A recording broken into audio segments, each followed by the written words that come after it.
My name is Christian Karasiewicz, CEO and founder of socialchefs.com, and we've got a fantastic show for you this week. This is episode 187 with myself, Phil Gerbershak, and guest Tim Son. So I can't wait to bring everybody on, but I'm going to come on and say a quick hello just to welcome everyone. If you're watching, by the way, if you're watching on Facebook, for example, our Facebook page, facebook.com/socialchefs. Hey guys, how you doing? Do us a favor, you can hit that share button. You can tag your friends, so type the @ and type in somebody's name. You can also start a watch party by clicking on the ... option on our Facebook Live video and select Start Watch Party, and you'll be able to chat along with your friends. Now, we're also broadcasting to YouTube as well. So if you're watching YouTube, you want to make sure you get more of these videos. Make sure you hit that subscribe button, and you can also hit the like button as well on this existing video. But I'm excited to have everyone on this week. It's good to have Phil back in the hot seat as well. So I'm going to go ahead and bring Phil on. Phil, how are you doing? Oh, what's up, Christian? It's good to see you, man. It's been a little while. It feels like it's been years. It has, actually. It's one of those things. Like I love doing this, every week, having you on as well. Thanks. Co-host with me. So I really appreciate, just taking a little bit of your time to work with us. Absolutely. So, we've got a great show this week. We've got Tim Son on. I was on Tim's show last week. It's the Tim and Jim show. We were talking about local SEO, and I want to make sure I got the week right. Yeah, it was last week. But it was great being on their show. We had Tim also scheduled to come on this week as well with us. So I'm going to go and bring on Tim and then do a couple things behind the scenes, make sure everything's working. But feel free to, introduce Tim. Yeah. So Tim is in the house. So Tim is super smart. He's a social media troubleshooter and founder of Son Social Media Solutions. That's SOHN. They're headquartered in scenic Shahola, Pennsylvania, about 2 hours from New York City and 3 hours from Philadelphia. So he's been using social networks and like LinkedIn and Twitter to grow his writing and his editing business. And he's been helping over 100 businesses and nonprofits through social media consulting, trainings, classes, and management. So we're excited to have him here. This is my first time to actually get to talk to him after being Facebook friends for a while. So what's up, Tim? Hey, what's going on, guys? I'm super grateful that you guys are having me here. And we had a really great show on the Tim and Jim show, like Christian was saying, on local SEO, which is such an important issue for local businesses, to help get the word out about their businesses. But just really excited to be here today and help everybody learn. And do your thing, man. Share your smarts. We're jacked that you're here, brother. Awesome. So Phil, where do you guys want to start this week, by the way? I know we got a lot of topics that we want to start. Where do you want to go? Well, I think probably the most interesting change that we can see as we talk about for business, as Tim mentioned, he likes LinkedIn as I love LinkedIn too. And now LinkedIn allows us to target our ads even more precisely, which I think is fantastic. So AJ Wilcox is the Facebook ads guy. He's been talking that this is coming, right? Or LinkedIn. Yeah, I meant LinkedIn ads. Yep. LinkedIn ads guy for a while. B2link.com. AJ's great. He's been teasing me with this for a long time, and now it's here. Lookalike audiences, Bing data, and audience templates. So for those of us that are tired of getting squeezed by Google and Facebook, now we have an alternative. I think this is going to be holy crap big. I don't know. Tim, what do you think, man? Yeah, I definitely agree. Obviously, lookalike audiences work great on Facebook, especially for national brands. So I'm really interested to see what's going to happen with lookalike audiences in LinkedIn. And there's other options as well, but I'm especially psyched about lookalike audiences. Yeah.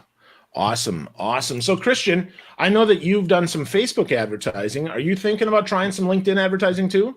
I definitely think that we should be trying some LinkedIn advertising. And the reason being is, as we've often talked about on the show, a lot of times what we have is, we're always talking about like Facebook ads, and we've always said, well, hey, LinkedIn, when LinkedIn has something coming on, we're all excited because LinkedIn for the longest time didn't do a whole lot. So I think this is a really big update. I think that this is a good update if you've been using Facebook ads and, you're kind of tired of here's the thing, everybody does Facebook ads now. So Yep. I think LinkedIn ads is definitely going to be a great place to really kind of move next with your business. Yeah. Remember though, it's going to be more expensive, which means you need a higher dollar offer in order to get the ROI out of your advertising. Now, initially, that might not be true. Initially, people might be curious, but I'll tell you what, there's a lot of ad fatigue out there. So just ads in general. So be really careful. If you're looking at this, then look close and do it right and invest the money to test some headlines and really hone in on your audience. Because remember, the tighter it is, the better chance you have of conversion. Definitely. I think I love the idea of this. I like that they're also going to start to incorporate Microsoft Bing data. For those of you watching, make sure that, like you all know that LinkedIn is now owned by Microsoft. So this should be like, you should get really good data, I'm thinking. Yeah. Let's hope, right? And this also means if you optimize for Bing, which is a little different than optimizing for Google, right? They've got a little different set of rules and they're just as mysterious and crazy as Google is. Yep. But now we can say, well, you know what? Okay, Google, you haven't liked me for a long time. Maybe I'll optimize for Bing instead. Definitely. I think that's a really good update. So yep. Anything y'all want to add on this, by the way? We've got audience templates. We've got a lot of really good things. Well, templates, right? Templates makes it easy because here's the challenge, right? Even though I think I know who I want to target, LinkedIn may not use the same vernacular, the same vocabulary as Facebook or Google Ads or anything else. So this really gives us an opportunity to see what LinkedIn is saying. Just like, when I coach people on LinkedIn, I always say, look at the LinkedIn industry. Don't worry about their actual industry because it might be different. So same with this will give us, this templates will give us an opportunity then to see what happens. And I always recommend start with the templates, invest 10, $50, whatever, and then modify from there. Because if there's a template, they know that they want you to spend money. Let's be clear. They want you to get a return on your investment. So you spend more. They're not doing this because they're trying to hose you. They're trying to do this to help you. So please try the template first, then putz around some more. Definitely. Tim, anything you want to add? Not really too much. I mean, I think Phil had a great point about, make sure you have a high price offer because of the, the pricing of LinkedIn ads. There's definitely a lot you can do on LinkedIn organically, especially compared to other networks as well. But I think this is a great, I'm really excited to see what happens with these different options. And I know I'll be testing some of them out. Awesome. Very nice. So Phil, where do we go next, by the way? Well, let's stay on LinkedIn because I think it's interesting that they rolled out a feature that they haven't even rolled out completely on the desktop. Yeah.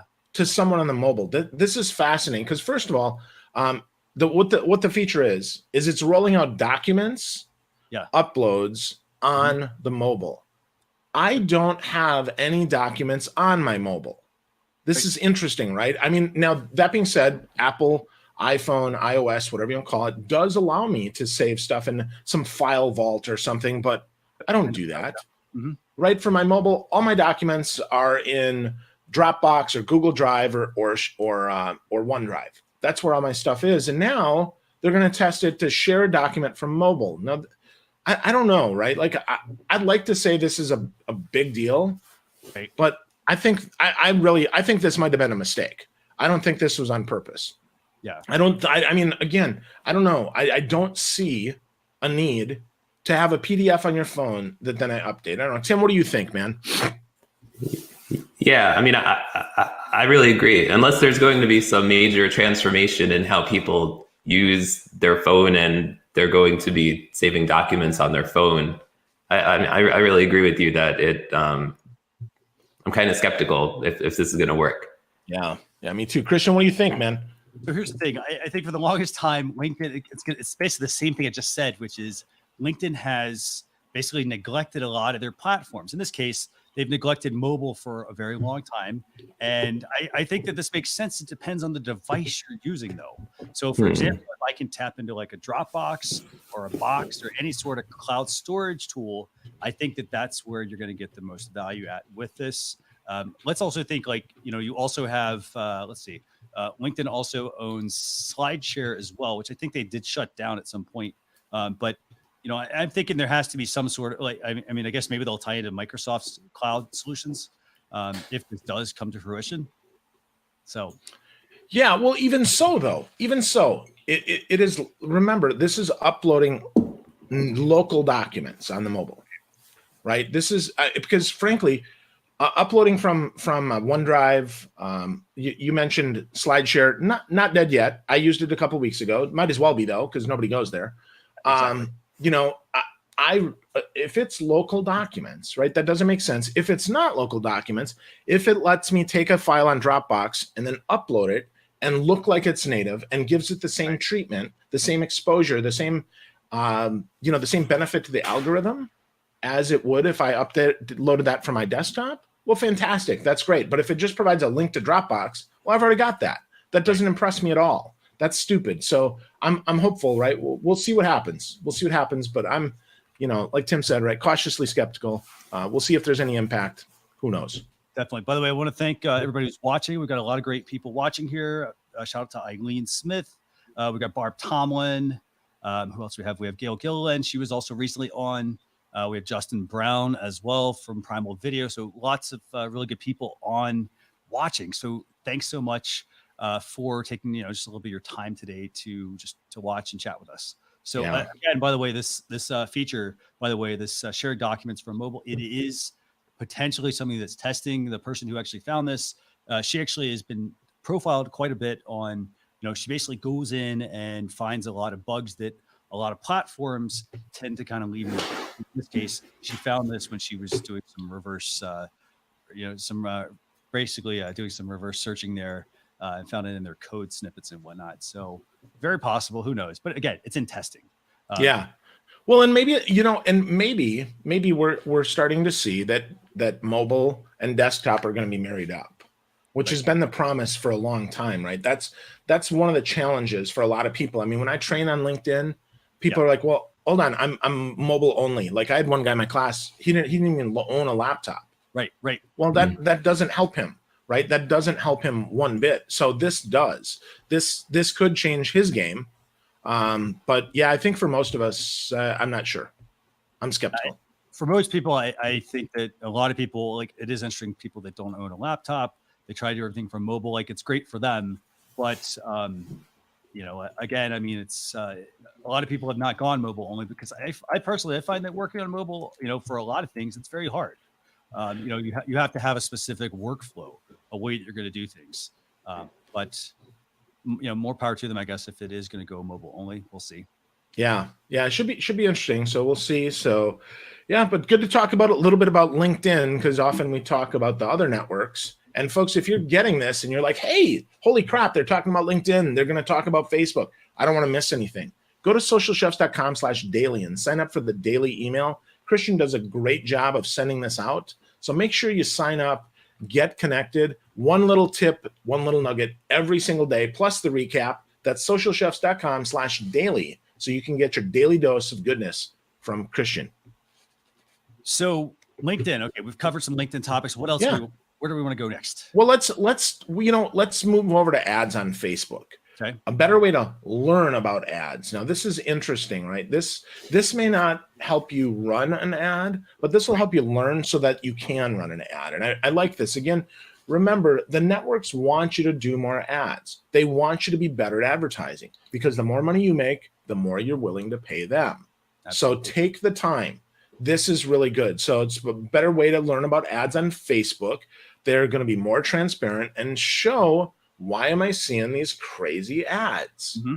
And I got to say, I love the transparency. I'm hoping this is enough for some people. Now, some people just want the illusion of transparency. They just want to feel like Facebook has my best interest at heart. But I really think in this case, I think this is a big move. This is a really good move to offer this. I don't know. Tim, what do you think? Yeah, I definitely agree. I actually looked in the ad library. I clicked on the link down below and was nerding out on some of the numbers there. And I thought it was interesting, not to get too much into politics here, but Beto O'Rourke had actually spent more on Facebook ads than Donald Trump. But it is really interesting. I love the transparency. It could help you a little bit in terms of if you're doing marketing. There's a lot of information there about political campaigns and about some organizations that are involved in those things.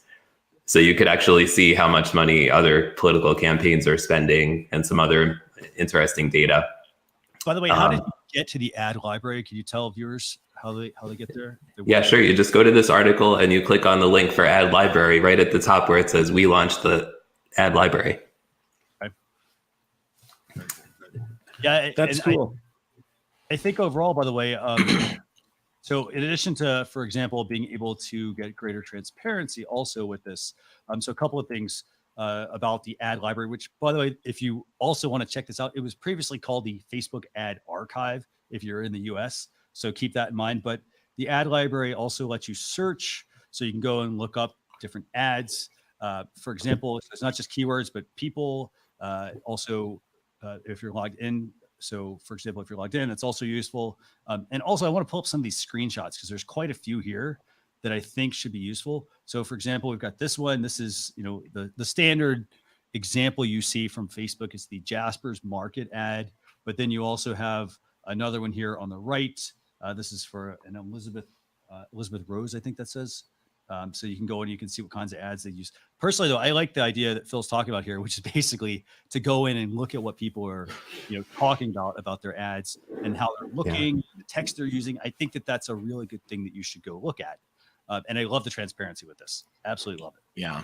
So important that they move in this direction. So important, hopefully, in gaining the trust back of people, especially marketers who have often felt like their stuff might have been shadow banned. Which is, shown but not shown, right? We get dinged. I've got one of my clients who is ready to just crush Facebook because they're so they change his target demographic information on him. He runs an ad. He runs it to women. The ad runs for men. He runs it to people 18 to 35. It runs it to people 55 to 75. I'm like, really? Come on, Facebook. What are you doing here? And so while I get it's not perfect, don't expect perfection, do expect a little more transparency. So what I'd like to see, in addition to all of this, is Facebook show me here's the ad you tried to run. Here's what we suggest. And if you still think that what you ran is better than what we suggest, then we'll let you run it. And even though, I get it, right? You don't want people to get ad fatigue. I understand that, right?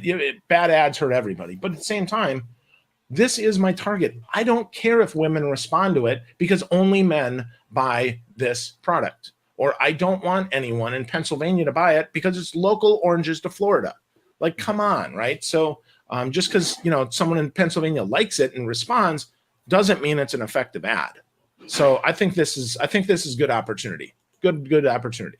By the way, in addition to this, one other thing I want to bring up is something new for Facebook pages. And, if you're a business, so for example, they've got the ad library so you can see more about the ads. They're more transparent, but there's also a feature for Facebook pages. So within Facebook pages, when somebody goes to the home tab on every single page, according to Facebook, they will have a page transparency section. Now this page, and this is in the screenshot here, so the page information that's also in the ad library, the date the page was created, the previous page merges. So for example, if you're trying to, be sneaky and merge pages that really shouldn't be merged, Facebook's basically giving somebody a history of that. Anytime you've changed your name of your page, also really important. So, it doesn't matter if you've done it because of branding purposes, but if you're changing the page, for example, to get people to like it, to trick them into liking it, that sort of thing, people can see that. The primary country location for certain pages. I think this is very, very, very useful information. If you see in the screenshot here about the page transparency. What do you guys think about that? I think to me, that's a big. Yeah, that totally makes sense, right? That I want to see that. I've got one company. I know they're the same company, but they set up a new Facebook page for every ad that they run. I'm guessing because they keep getting banned, but I don't know. But they keep, and they're precise. I have to say they're impressive in their targeting. They must see that I like a song on YouTube or on Facebook or something, because then they target me with these beautiful posters of the lyrics, which is interesting. I think that's really cool, but I have no idea how they're getting my information. And so this gives me an opportunity, especially I'm going to guess because they only have 7 likes on their page. They're setting up a new page and then merging, setting up a new page and then merging. And I'm not liking their page, but I'm guessing somebody is. So now they go from 7 to 14, 14 to 21, and they just keep forking that up. We'll see what happens there. That I mean, again, more transparency is a win. Even if people don't care, some of us do care. And if you want it, it's nice to have it. Definitely. Nope. 100% agree. So Tim, anything you want to add on that part as well? Talking about patron. Not really. I mean, I definitely agree with Phil. Transparency is good. I don't know if all the brands that are doing some shady stuff are going to appreciate it, but as marketers and businesses not in the shady arena, I think they will appreciate it. Right. Absolutely. Totally agree. If you're watching at home, if you're watching on the Facebook page or the YouTube channel, what do you think about the ability to have transparency? Do you think that it's actually going to be useful for you? Again, if you're one of those people that you're already breaking a bunch of rules because you're trying to get a leg up on everybody, if that's something that happens, we know that you probably don't care about that particular thing. But, the bottom line is just do the right thing. Like, do what's actually going to help build your page the right way versus, trying to use some of these hacks and tactics that, some marketers do suggest to people. So we talked about, Facebook's ad library updates. We've talked about some LinkedIn updates. Where do you guys want to go?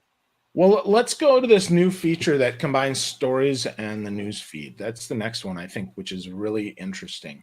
This is, it's changing. We've been talking about this for a while, that Facebook is trying to move us to more stories. Yeah. They make it really easy for us to share the stories. The challenge is, a lot of people don't even know what the heck stories are. Right. Mm-hmm. This is a challenge. If you want to increase viewership, readership, whatever it is, you need to increase usership, right? So you need to make this really easy for people to do. And I got to tell you, I still have friends that I think are super duper savvy that don't know what the heck stories are, don't understand how to do it. I can tell you, I struggle some days, maybe that's because I don't have enough coffee, to do my Instagram stories even. So this is an interesting move as they they force us into here. And they make us create stories out of our news feed. And frankly, as I post news, I don't think that's a story, right? A story has a beginning and an end and an arc in the middle. Mm-hmm. And I don't know that just my random post. I mean, do I sometimes share the stories just to see? Yeah, of course I do. I go back and look, and 41 of my 4,700 friends looked at it. Yeah, 41, not 4,100, 41. So 1%. Mm-hmm. I don't know. Yeah. That seems much ado about nothing. And it is a total retraining of people. This is totally different mentally to shift over. So I'm sitting here going through the comments, for example, and Eileen Smith, she's saying, hey, she loves Facebook page stories. Eileen, feel free to comment as well. Like, what is it you love about stories, and what kind of strategies do you have for viewers if they're trying to figure out, hey, how do I use stories and newsfeed updates? What do you suggest? Tim, what do you think, by the way, about about stories and newsfeed? Like, is this that bridge, for example, that Phil, you kind of just alluded to, that bridge between getting us to use more stories? What do you think? Yeah, I mean, I was just at Social Media Marketing World in March, and Mari Smith was talking a lot about the future of Facebook and a lot of focus on stories and groups especially. So I don't think it's a shock to anyone that they're going in this direction. I think it's definitely going to take a major change in terms of people's habits. And, Facebook's newsfeed has been vertical for so long. It's a whole different direction, literally. And I mean, I know I work with a lot of businesses that, like Phil was saying, like, they don't even know what stories are. They're just starting to use stories. They're not really sure how to use them. So I definitely think Facebook is wanting people to do more and more stories, and maybe this will be one way to force people to do that, or brands. By the way, I'm going through comments as well again here. So like Eileen, she's saying, hey, stories are increasing her reach on her page. So I like that they're pushing people to this feature. I mean, that's one thing that, whenever Facebook kind of makes a suggestion here for like certain features, if they start in this case, like they'll give you basically increased reach, increased exposure. So I think that's a good thing overall. So, definitely something to really test out, I think, for your business. If you're using Facebook, if you're just using Facebook newsfeed updates, try running a story or two, for example. Do something, that's a little bit different. So, And yeah, totally agree. Yeah, mix it up, right? So try to think through content. I was talking to a realtor the other day. Here's one of the things you can think of is if you're going to do an open house, right? Right. Think of where are you, what's the neighborhood, take some pictures around it, share a little bit about the open house, let people know when to come, and then take some pictures throughout of some people as well. Don't just take pictures of locations. And now you've got a story, right? 8 to 12 different posts that, frankly, if they're all on my timeline, probably drive me crazy. But in the stories, I might click through them and, ooh, that one's interesting. That might be good enough. So start thinking that way, right? About how you might arc that day, how you might arc that event, how you might arc that incident. Yeah, and Natalia, she made a great comment here. So for those of you who watch stories on YouTube, Instagram, Snapchat, and Facebook, it'll be interesting to see if people use the same ads or change it up on different platforms. I love that point because I think that what you're going to see is a lot of people are still struggling with how do I take one piece of content and put it out across all these different channels? How do I put it across Facebook, Instagram, Snapchat, and YouTube, like so that they're different? It could be the same content, So repurposing, I think, is really, really important, but learning how to do it the smart way. Yep.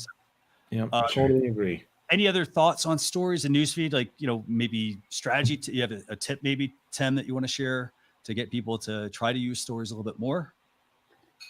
I just think even starting out with, behind the scenes, in terms of creating stories based on, maybe it's something funny that's going on in your office. Maybe it's, like providing more personality for your brand.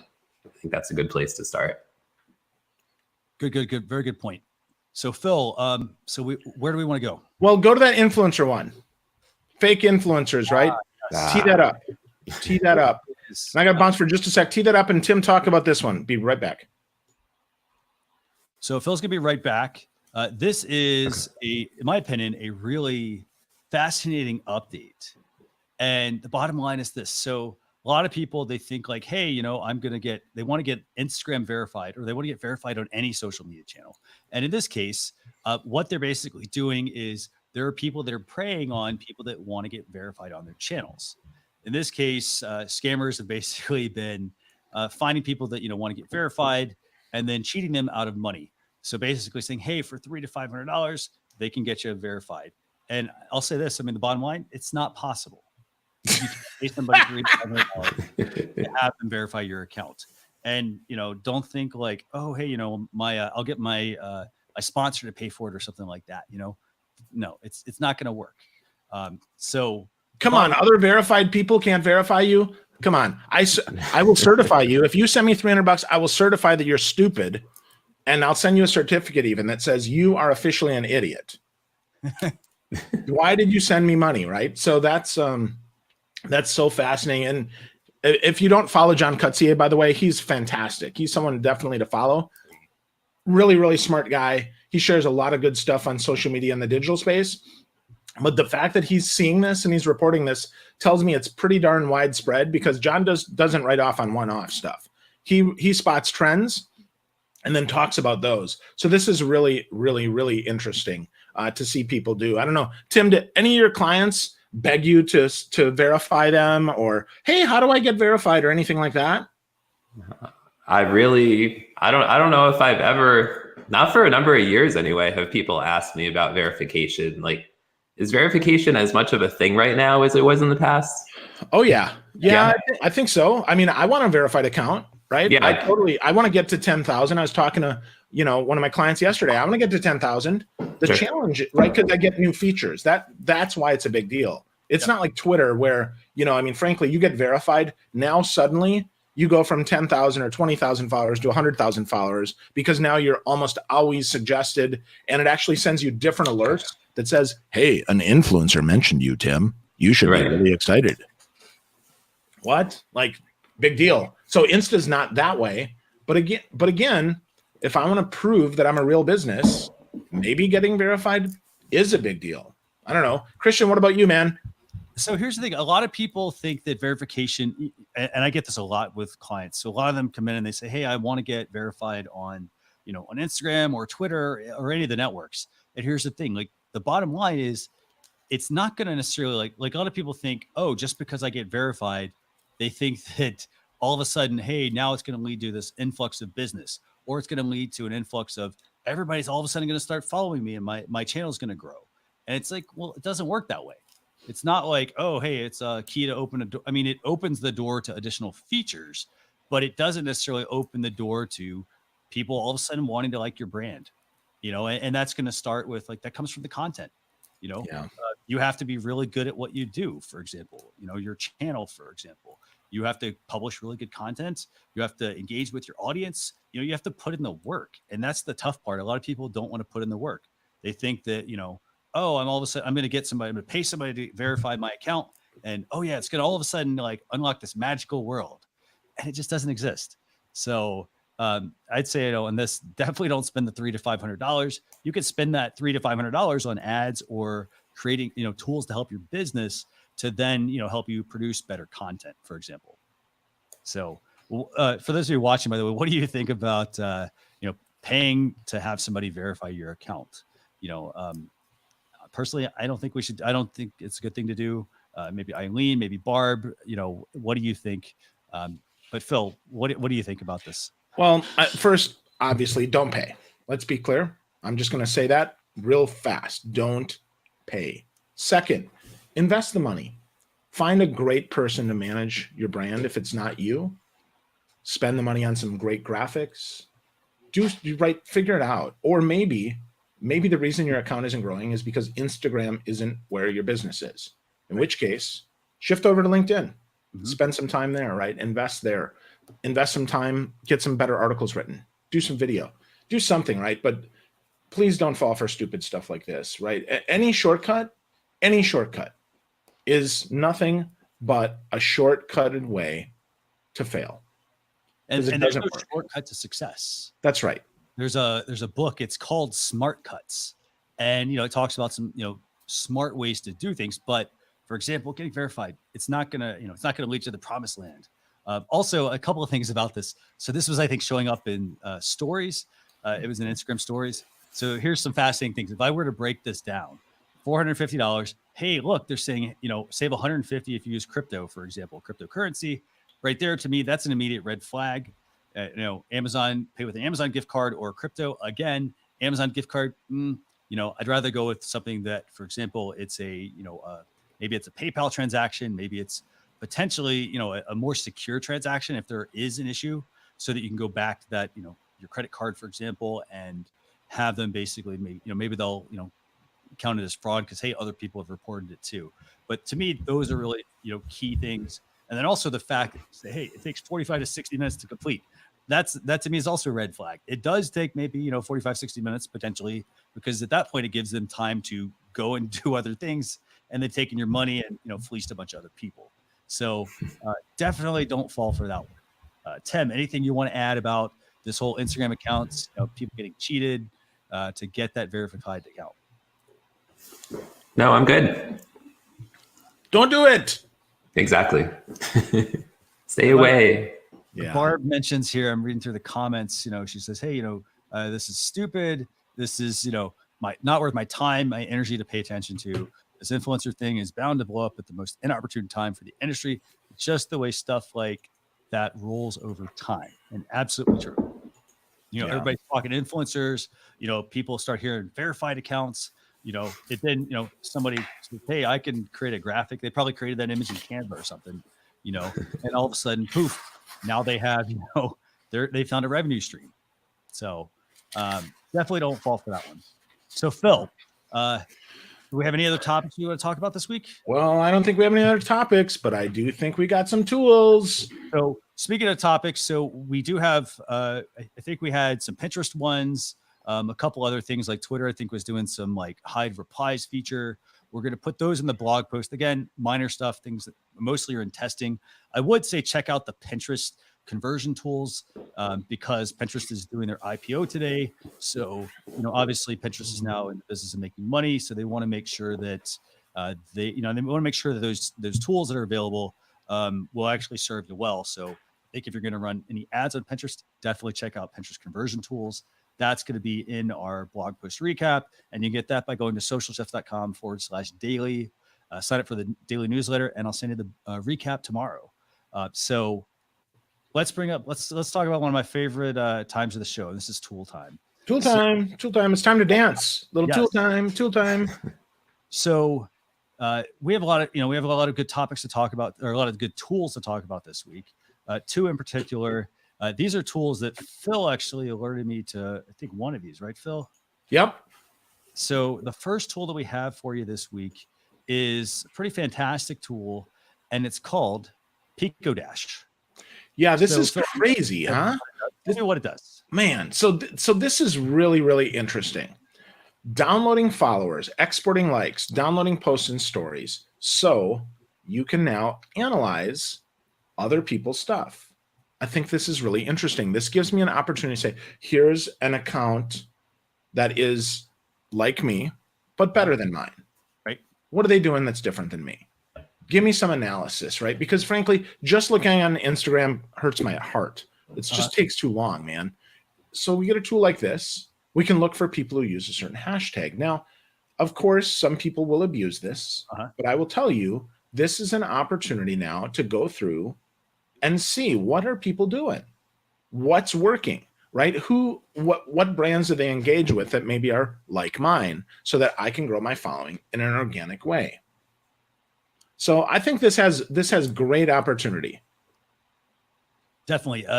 Bottom line is it's going to put everything into a spreadsheet for the most part. You can download your followers, you can download posts, you can download stories, you can export likes and comments. So you can quickly, for example, maybe you export the likes and comments and you compare some posts, and maybe you notice a trend.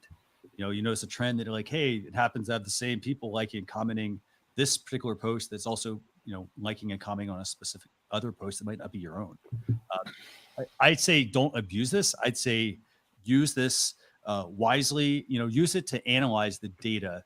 Don't just use it to identify little niches and misuse it. For example, don't go all of a sudden start following all these people. Set up a plan. Hey, these are the people I definitely should be following. Very likely, these are the people that maybe I don't necessarily want to follow them right now. I want to get to know those people and so on. Tim, what do you think, by the way, about Pico Dash? Did you have a chance to check it out? Yeah, I checked it out briefly. I haven't used it before, but it looks really interesting, and we're all always looking to improve our social media content and strategies. And I think it's definitely worth a look. It has a lot of interesting features. I noticed it's not free, but it starts at only $10 a month, so certainly affordable. Definitely affordable. Here's some other things you get. So, for example, you can get access to followers, hashtag-based audiences, which I think is really useful. That not only allows you to learn more about which hashtags you should be using, but also, for instance, if you notice, hey, there's lots of people that are very active under this one hashtag, maybe I should go follow those people, and try to build up my channel with the right audience.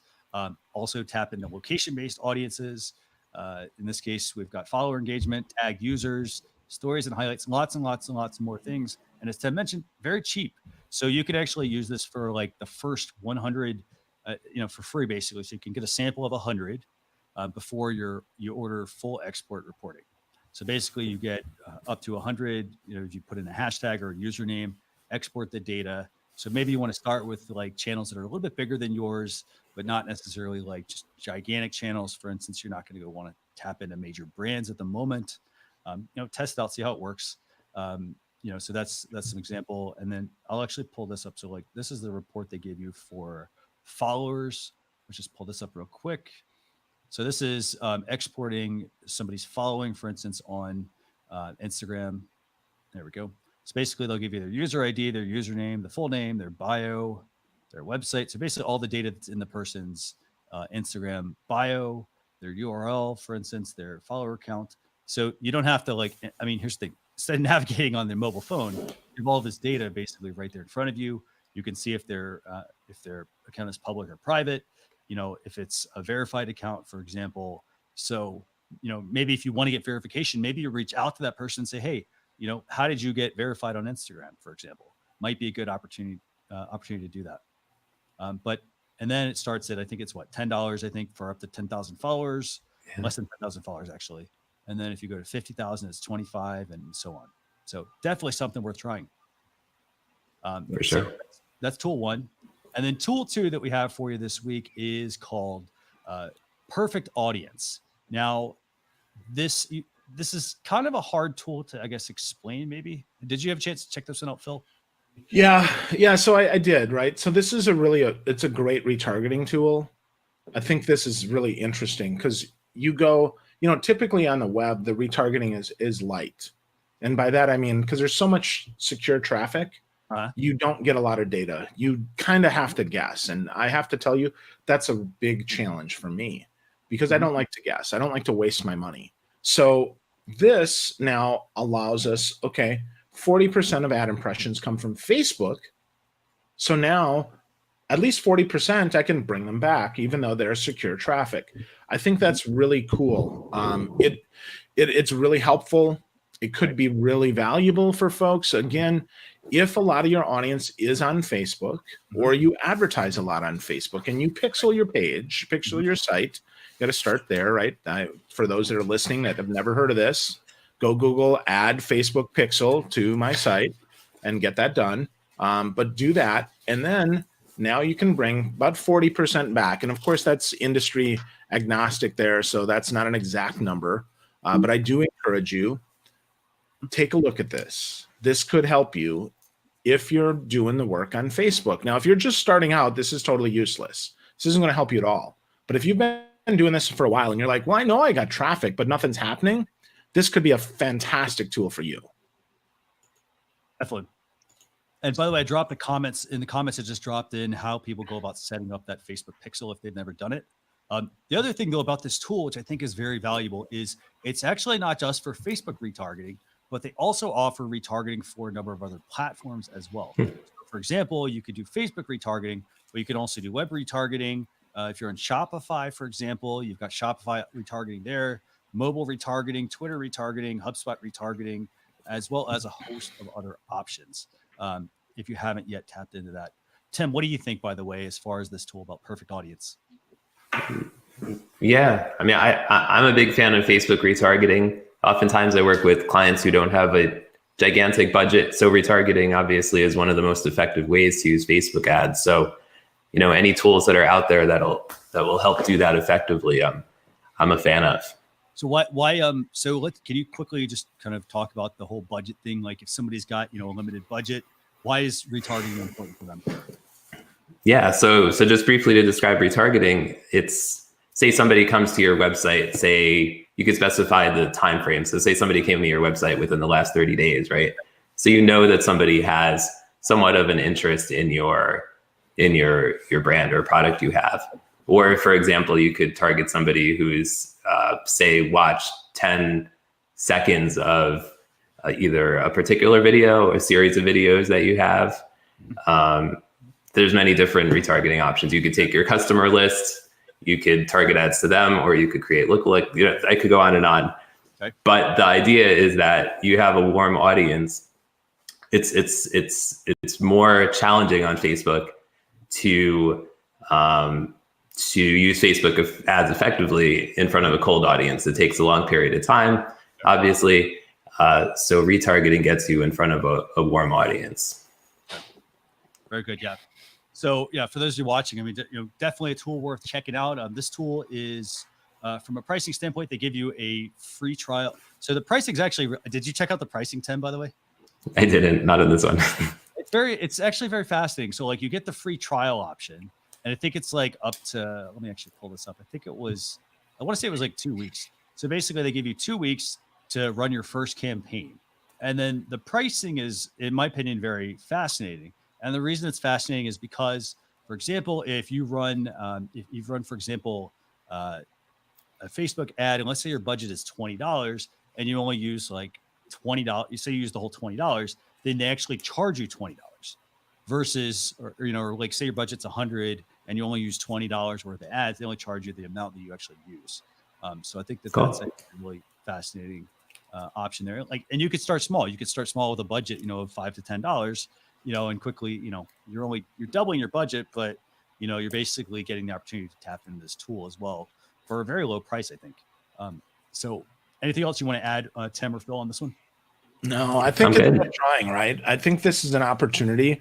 If you have not made the sales you want on Facebook, but you believe you've got the traffic, this could really help you out a bunch. And again, you don't need a ton of traffic. Let's be super clear. You don't have to have a ton.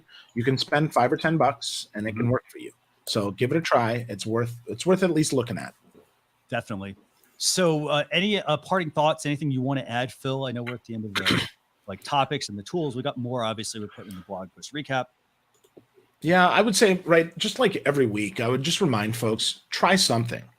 We share a lot of stuff. You don't have to do everything that we talk about. Pick something, right? Could be LinkedIn, could be Facebook, could be some of the stuff that we even share in the notes. I mean, as Christian mentioned, Pinterest is going public like now. Okay. So if you're thinking, oh, Pinterest, I haven't played with it yet. Well, they're going public. This might be your week to take a look and see, because clearly as they go public, not that they weren't wanting to make money before, but now even more so, they need to make money and prove that they're valuable. So try something, don't get overwhelmed. And if you need help, come back to our Facebook page, reach out, let us know. Tim, anything you want to add as well, by the way? Any specific tips from the topics from this week that you want to share with audiences? Yeah, absolutely. I mean, for brands that are using Facebook, that have an audience on Facebook and Instagram, especially, that are hanging out, I would really encourage you all to spend more time on stories, because obviously Facebook is taking those brands in that direction. There's a huge audience growing there. So, so if you haven't been doing stories that much, try, even if it's just a little bit at first, and grow it over time, because that's definitely the direction Facebook is taking their platforms in, I would say. And speaking of stories, I would also say this, if you're not sure, like, hey, what do I post for my stories? For example, look at your friends' post. So for example, I think you can open it's the Facebook app. You can go to the top and you'll see the stories option on the top. So, person's basically, the ring has a blue circle around it, meaning they have something on stories. Tap into that, check it out. I think that's one thing I would do. And then also, if you're looking about like Facebook pages, it's the same thing. Check out the Facebook page and see what they're doing. I think that will give you some insight into what other brands are doing and how they're doing things. If you don't know how they're doing it, reach out to us, because that's one thing we love talking about is, just ways to, like, recipes basically, to help you come up with ways to, create some really good stories content. But by the way, I want to thank Tim for taking a moment to join us this week. Tim, thank you for having me. With Son Social Media at Son Social Media, isn't it right? I think on Twitter. It's at Son Social Media on Twitter. Everywhere else, it's Son Social Media Solutions. Definitely. And I think you have another show as well this week. We do have a show coming up on Wednesday. I believe it's with Mei King Sang, and she's going to be talking about building communities on social media. And she loves to throw in lots of T puns, communa, TEA. So it should be an educational and fun show. Cool. So that's at Wednesday at noon on the Son Social Media Solutions Facebook page, or my co-host is Jim Fuse of Fusion Marketing. That's FUHSION Marketing.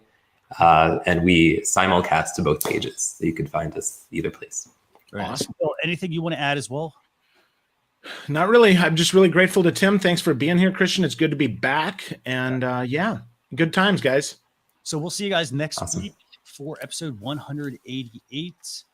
We've got another great show for you. We're going to have the founder of StreamYard on next week. Ooh. And that's the tool that we're using to broadcast our live video to Facebook, to YouTube, and whatnot. But it's a great platform as well. So we'll have him on next week.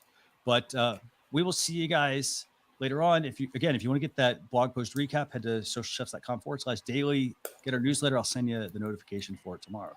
But thanks a lot for joining. We'll see you guys later. Bye. See ya. Bye, guys.